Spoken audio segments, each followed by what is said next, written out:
So what's one cover you wish you didn't do?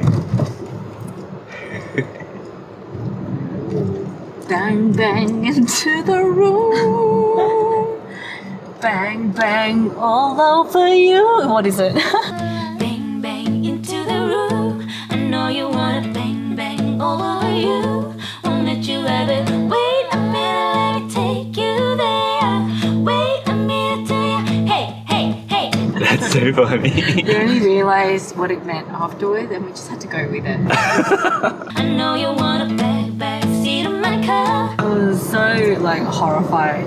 That's how much we really didn't pay attention to lyrics back then. It was just such a catchy melody, cool rhythm and beat. And we're like, yeah, we're definitely gonna cover this song. When did you realise? I think soon after somebody was like, do you know what that means? And I was like, dun dun dun. We were holding our children. Yeah, true. What about one that you'd love to redo? Payphone. Yeah, payphone. I'm at a payphone trying to call home all of my change I spent on you. These songs, they grow old with you, and when you revisit them, they tell a different story. And payphone just really hits different now. So much has happened, so much time has passed, and I know that there is so much to fill in. There's so much gap in between what we used to be. Even with the relationship that we have with our fans, there's just been this 7-year-long chunk of time where we haven't spoken about some of the things that we've been going through, and it just feels like that time right now where we want to just call home, kind of hey, how you been? This is kind of awkward and random, but do you want to catch up? While we were singing Payphone, it just kind of came flooding in that feeling of nostalgia, and maybe this is something that we can rebuild, and just takes a bit of courage. It'd be a really cool project to revisit some of our old stuff and make it new, because we're ever evolving. Sounds like a prophecy. Favorite cover song? This one I've had a love-hate relationship with, but I'm gonna have to say Officially Missing You. Can't nobody do it like you. Said every little thing you do. Hey baby, said it stays on my mind. Why do you have a love-hate relationship? It's just the reason why we got to do everything we're doing now, right? And it's the video that went viral, and it's how they found us, a lot of our fans. And even at shows, there's so much pressure to sing Officially Missing You. It just became really not fun to play that song for a bit. I think we just felt there was all this pressure. It's everything was building up to this one song, and we'd always get it wrong. It'd always feel too rushed or too draggy, or there was just so much pressure to deliver it perfectly. So I really didn't like that song for a long time. I didn't like singing it. But recently, I can't take away just what it really did for us and everything that unfolded after it. So, yeah. Janice? Bang Bang? Excuse me, I'm trying to delete that from my memory. The one that moved me the most performing might still have to be Dare You to Move. Dare you to move, dare you to move, dare you to lift yourself up off the floor. Every time I sing that song, it means something different, and I get it more and more. It's that song that is a gift that keeps giving. Kind of like the Bible. Yeah. It's a Bible. Yes, it's like the Bible. Yes. It's as I keep maturing, I come into the Bible and it makes more sense every time. And it's oh, that's me. Oh, that's me. Is it possible to live a life free from regret? 1, 2, 3. No. No. Yeah, no. I think regret is it's the birth of something very beautiful when it buds. But you have to regret to be able to change. Yeah, and I think regret is like everyone feels it, but it just really depends on what you do with it. It can really destroy you, or it can really make you grow. I guess if it makes you grow though, then do you really regret it? Ooh, deeper. I think you definitely do regret stuff. But if you learn from it, is it really a regret? Yeah. The regret turns into a lesson. And if you let it turn into a lesson, then it'll just be a lesson. It was once a regret. Yeah, but then if turned you into a don't learn lesson. from it, it just remains as a regret and a pain. Yeah. I think we're always evolving. One thing that we know is that we'll never know. That's life. I know. No.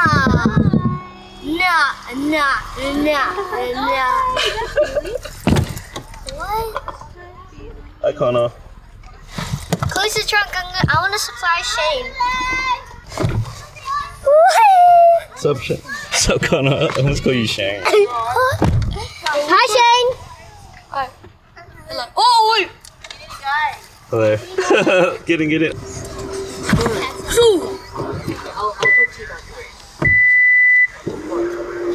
How did you both get started in music, and what inspired you to form Jayesslee? I was all alone. Janice had gone to Cambodia and I didn't know what to do with every day. So many hours in a day, so many days in a week. And that was 4 months. And the guitar was just there, and it's always been there. My dad's old guitar that I've never seen him play. And I decided that I would just pick it up and just try strumming and just look up some really basic tutorials, just basic. And I just picked up one chord at a time until I could just play all the songs out there. All you need is 4 chords. So that's how I got started in music, because I was alone and I had nothing else to do.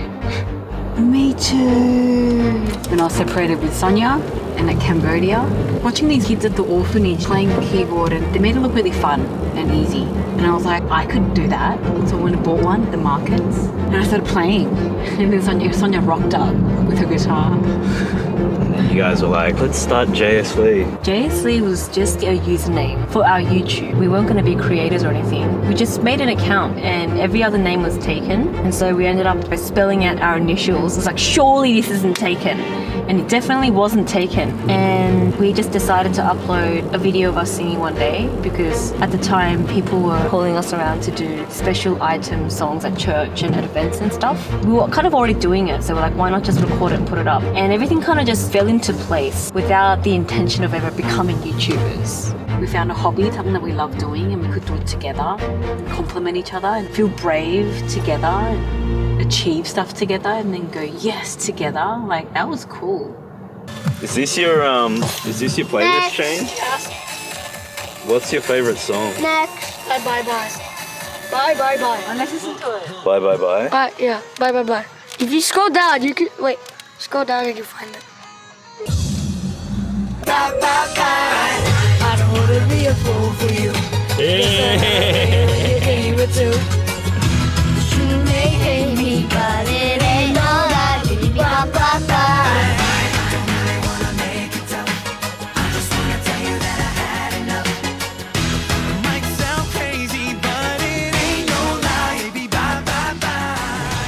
Oh, that's a good one. What's something fans assume about you that isn't true?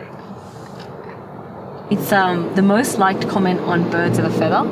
Birds of a feather, we should stick together. I know I said I'd never think I wasn't better alone. They think that We've turned gay for turned each other. Yeah. Well, not each other, just gay. I don't think that they actually think it. I think it's just funny. Gay vibes. That's so funny. That is a really good one. Thank you for giving us this opportunity to come out and just be really honest and say, we're still pretty straight and we're just sisters. Guys. What's the toughest part about being in the public eye as both artists and mothers? It's a bit contradicting, because as artists, you want to be in the public eye to share your art. But then as mothers, it's like family and privacy and things like that. I have questioned whether the public life is good for me, or if I can manage that. But I feel like the answer to that is just to be my honest self. Yeah, I think the same thing. I think the toughest part is staying true to who I am and having a really strong sense of self, because both being an artist and being a mother, you get scrutinized for being both. Damned if you do, damned if you don't. And I think the only thing that is going to kind of anchor me is to really develop a strong sense of self and figure out what's important to me and who I am, and not letting anyone tamper with who I am, because that's what happened. And I just feel like I've learned from that. Having a sense of self, that's the hardest thing.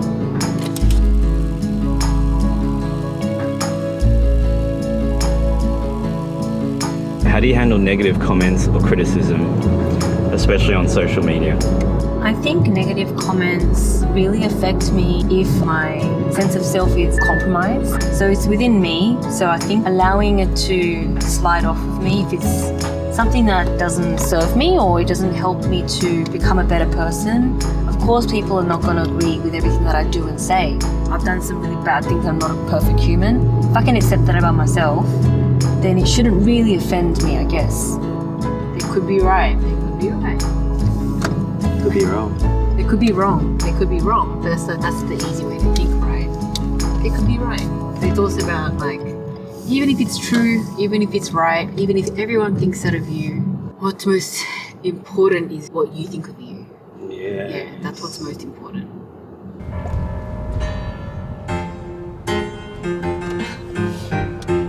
I feel like Mom could play this.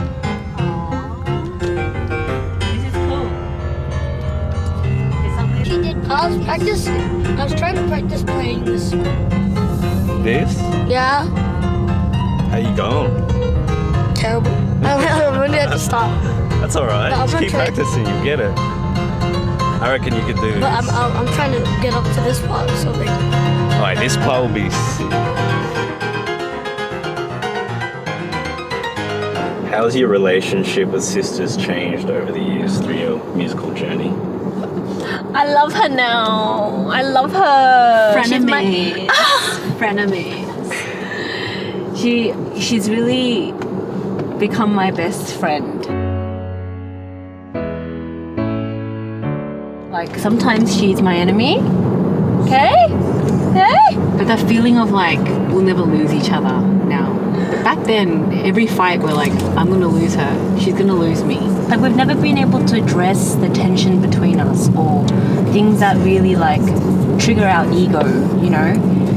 Because we'd never really addressed it on our own, I guess. But this journey has made us face that because we love to do music, but to do it together, man, we gotta become like a little better for each other every day, you know? Yeah.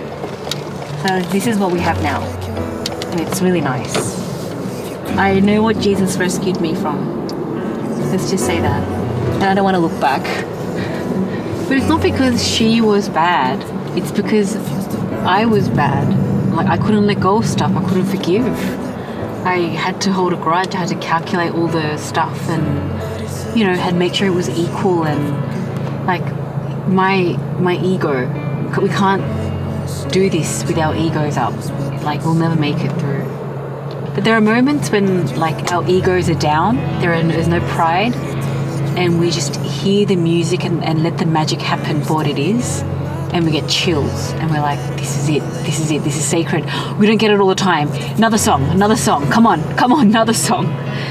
And that's how we found Jayesslee again for the second time, 2.0. We tasted that magic and we were like, it's still there. It's still there. And we've just been crafting that. And it's been so fun and we get to share it. JS love. You should have never let me go.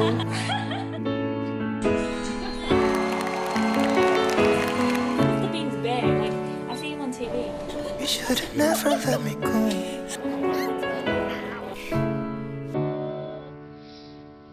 That's pretty good. Go for the drop.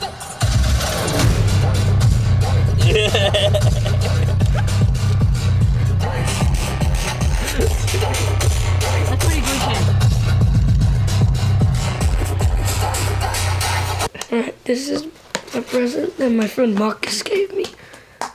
That's the wrapper. Oh, it's a cup. Oh, is that your mate? That's your mate, eh? Our non-biological brotherhood will always last forever. That's cool. And then the Ken, Marcus, and Shane is the boys. Brahma drink from this cup every day.